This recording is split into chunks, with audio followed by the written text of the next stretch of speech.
بسم الله الرحمن الرحيم. الحمد لله والصلاة والسلام على رسول الله وعلى آله وصحبه ومن والاه ما بعد. دام سكيرنا كصدمي أفرفاء كرا أدوهيتين دام سولي دبر ساعات الره دام سي أردا أنسني دبر سو بربادو نمني هقفة تجرون اتهامات تف أكهميلين دمني haga fedhe rakkoo keessa jiraate akka hamileen isaa gadi hin buune barbaachisa. Kanarratti qissaa tokko ka dhugaan argame isinii odeessa. Nama tokkottu dhaloonni isaa nama biyya keenyaati, Kaafuur jedhanii maqaa isaati. Namni kun karaa hin taaneen bitamee uummata Arabaa kanaaf gabra tahe. Biyya Ijiptii takka biyya Masrii tana gabra tahee hojjetaa ture. Nama aqlii qabu, nama humnallee qabu, garuu gabrummaarree nama gadi sigooti. Jaarraa kurnaffa'aa keessa jiraataa ture. Bara 905 irraa haga bara 968 umriin isaa ture. Akka lakkoofsa Faranjii jechuu kiyya. Akka lakkoofsa Islaamaa ammoo jaarraa afuraffaa keessa ture. Dhaloonni isaa jaarraa sadaffaa keessa 292 dhalate. Libisidiif 56 torbatti du'e.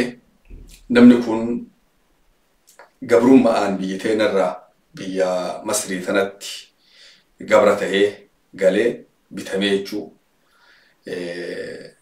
Gabrummaan agasiin badduun beeytan egaa guyyaa tokko namni duraan abbaa isaa kan duraan isa bitatee qabu sun ifirraa gurguruu barbaade magaalaa fide suuqa. Isaaf kabiraa tokko waliin fide. Innis nama gurraacha. Jarri lamaan duuba magaalaa gabratti gurguran. Lamaan sanitti gabra gurguruun akkuma horii gurguran jechuudha. Bakka gabratti gurguran kana fide. Achitti ganamaan dhufa fidanii guyyaa kana ganama bitatu. Achitti gurguruu barbaadan. Jara lachuu harka hidhanii sibiilaan harka walitti hidhanii akkasiin hin baqanne. Akkasi wal bira dhaabbatti jarri gabraatu lachuu. Tokko Kaafurii kenna kana, tokko nama biraati. Innis gurraachuu. Yoos Kaafuriin kun gaafatee gurbaa isa bira jiru kanaan mee abboo hamileen tantee maali yaaddame jedheen. Maal hamiltame maal sammuu keessaa qabda jedheen. Reekunoo akka horii nu fidanii gabayaa nu dhaabanii nu gurguru jiranii. Wanni ilmi namaa ta'u tatanaa gadiin jirtu hamilee tokkollee qabdaa maal yaadu jirtame jedheen.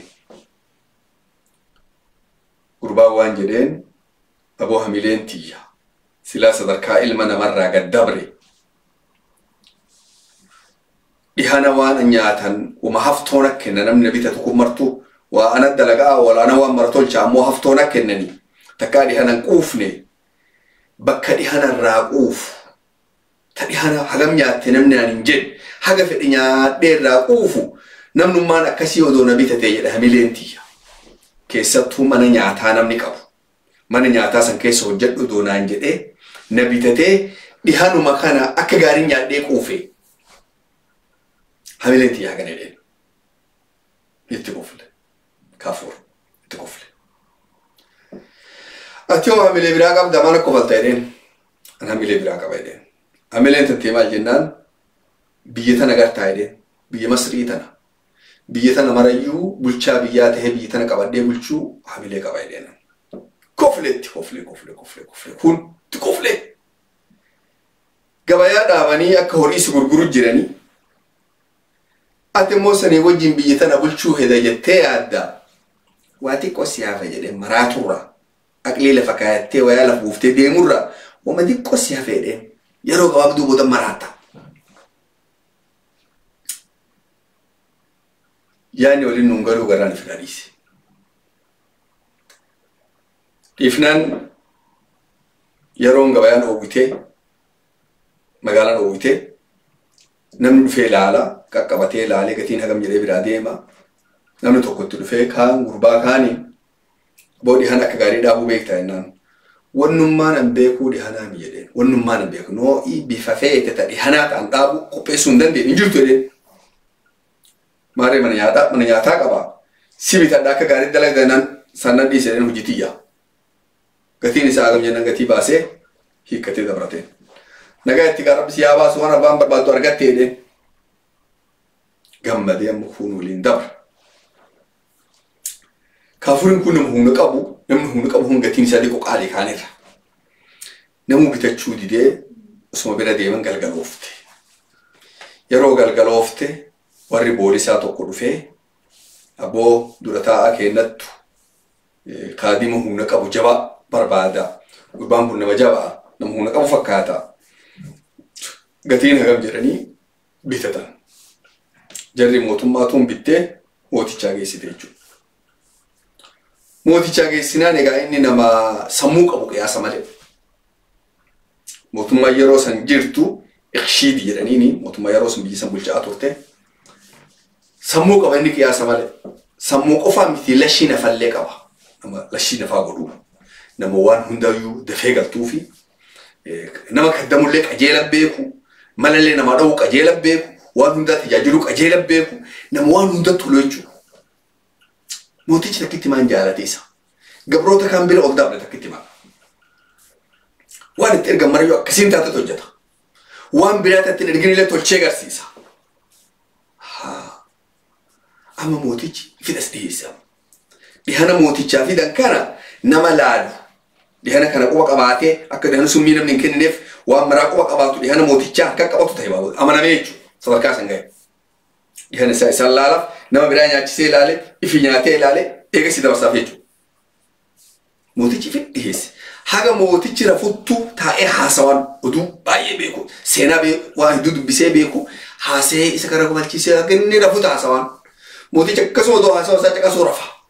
Nafa dhiibee fi miila dhiibee fi haasa'ee fi rafa. Gara kaaniin kaafuuriin kun warri isa gabra godhe kun in kolaase. Dhiirummaa isaa arganii dubartii fi ijoollee ganda keessa nu deebi'aa sodaatanii duraan ammaa miti kana dura kolaasan. Dhiirummaan qabu jechuudha. Gamanaan dhiirummaan qabu homaarraan shakku mootichi. Niitii isaati, ijoollee isaati, dubara isaati homaarraan shakkan ganda keessa deema. Gara kaaniin nama kun akkanatti goota. Nama kana aqlii qabu. Wannummaan jibbaniif takkaleen hin jirtu jechuun jaalate. Guutuma jaalate mootichi. Isa akkana mooticha kana dhihaatee jiru guyyaa tokko warri waraanaa mooticha yeroo san biyya bulchuuf jiru kana ajjeesee bakka tana aangoo qabatuu barbaade. Jeneraalotii warri gurguddaa waraanaa hagni tokko fonqolchuu barbaadan jechuun mootummaa. Inni nama aqlii guddaa qabu waan ta'eef hin galteef. Bakka maraa laalaa akka ajaban laalaa akka jallitu waa mari'atu jirtu waa oofu jirtu galteef dubbiin. Nama duraan asin jiran dhufaa kuntu bahaa galteef dubbiin akka waa deemuu jiran. Mootichaan galle ammoo.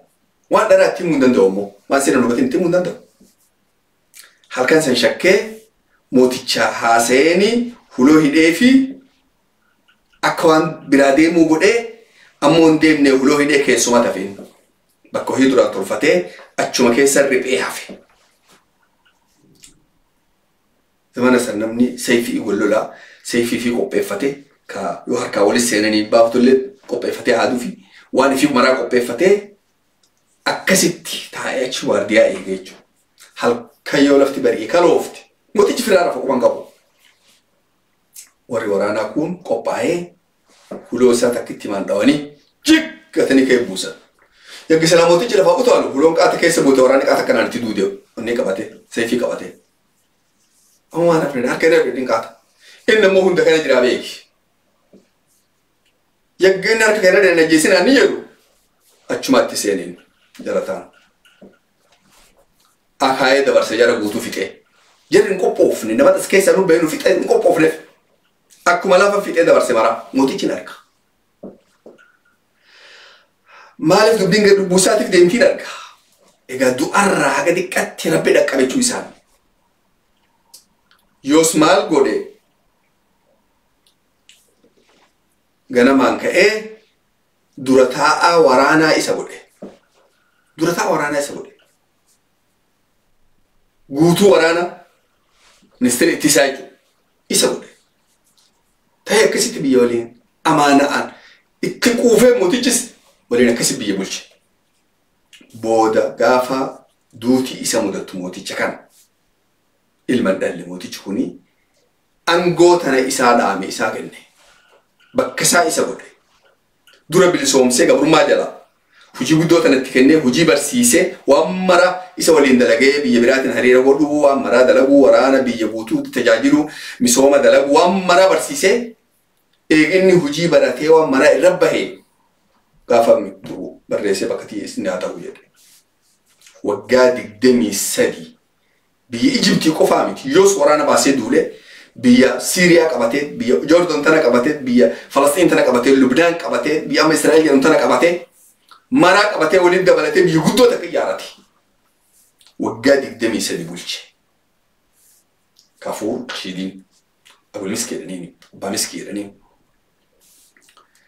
wanni asirraa nu barannu maal amma gaafa duuba angoon isaa guddattee maqaan isaa guddatee jaalatamee nama ajabaa tokko ta'e nama maraa wal qixa laalamaa tokko fuudhee gosa as keessaan qabuun maraa wal qixxeessee dhugaan bulche biyya jaalatame akka ajabaatti biyya Ijiptii keessatti gaafinni jaalatame san namticha hariyaa isaa kana yaadate ka gaafa kaan waliin magaalaa gabratti gurguran san waliin dhaabatan isa yaadate aboonama bifaan akkana jiru ka maqaan isaa akkana mana nyaataa hundarra deema barbaada bakka inni jiru ittiin himin anumaa himaa jedheen waraanni deemee nuun rakkanneeyyuu akka laafata argan jaarsa ka dulloomee dhihana waggaa hagam beela akka gaarii bahee furdatee dulloomee dhihanaa kana keessa dhaabata halkan guyyaa biyya oowitu dhihana oo'aa kana dhaaba qaata jismiin isaa dabree dulloome kana argan mana nyaataa guddaa keessa hojjeta itti gaafatamaa nyaataati arganii ilaalanii isa ta'uu hubatanii deebi'anii itti himan achi bakka akkanaa jirennaan naa qophee isaan dhaqaa jedhe fidanii firraa odoo namni quban qabne mooticha waraanaa maalii mana nyaataa duudan abbaa mana nyaataati hojjetaa maraa martuu walitti jiganii ori'anii maalii jedhanii teechisanii dhihana fidanii fi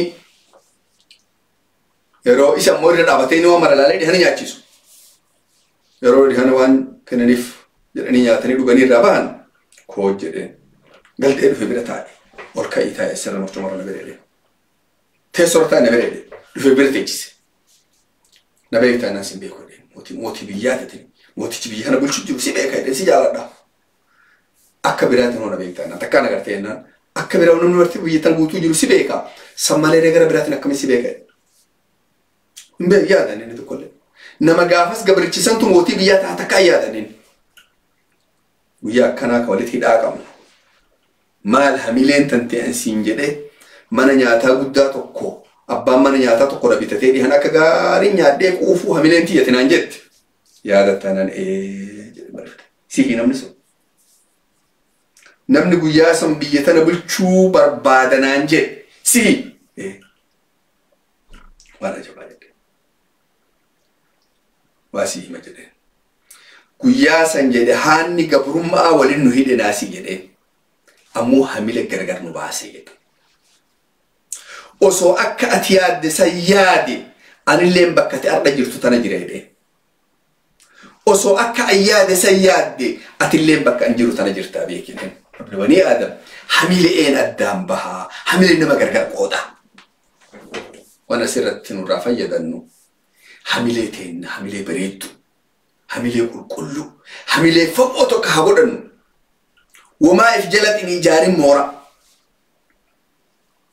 hadis qudsi keessatti ana inda dhanni abdii bi rabbi bakka gabrichi kiyya na kaayate achuma jiraaf jedhe yoo insha Allah bakka kana tana gaya jette rabbi bakka saniin si gaya yoo laaftuu takka qabattellee laaftitti masan si kaaya rabbi